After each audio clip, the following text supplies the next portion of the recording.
नौ दिन सबके हंसवलुए माई, दिन दसवीं के रोवई दिहलू, दिन दसवीं के रोवई दिहलू।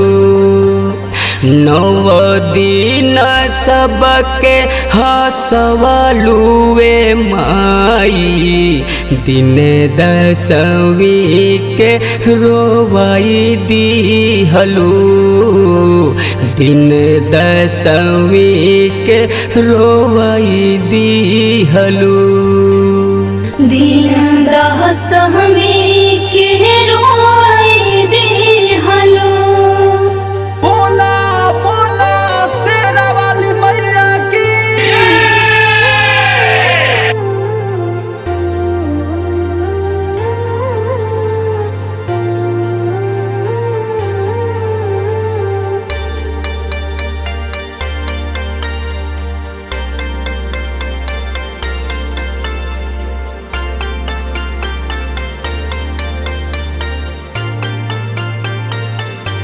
बरहे महीना बीतल अइलू भवनवा, खुशिया से भरी दिहलू घरवा अंगनवा।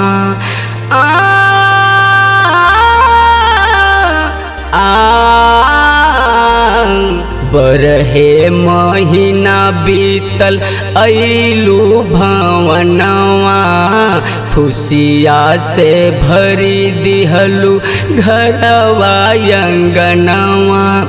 हंसलू हंसवलू नचवलू वे माई, नचवलू वे माई, नचवलू वे माई, दिन दसवीं के रोवई दिहलू, दिन दसवीं के रोवई दिहलू। दिन दसवीं के रोवई दिहलू। बोला बोला शेरा वाली मैया की।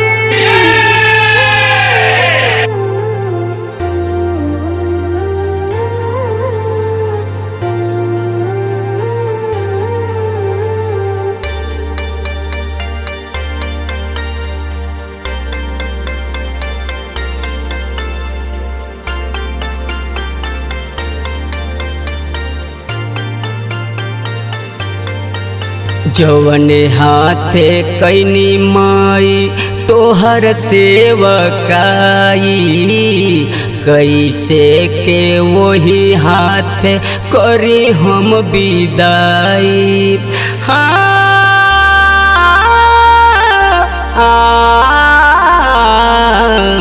जवने हाथे कैनी माई तोहर सेवकाई, ओही हाथे कैसे हम कहरी विदाई।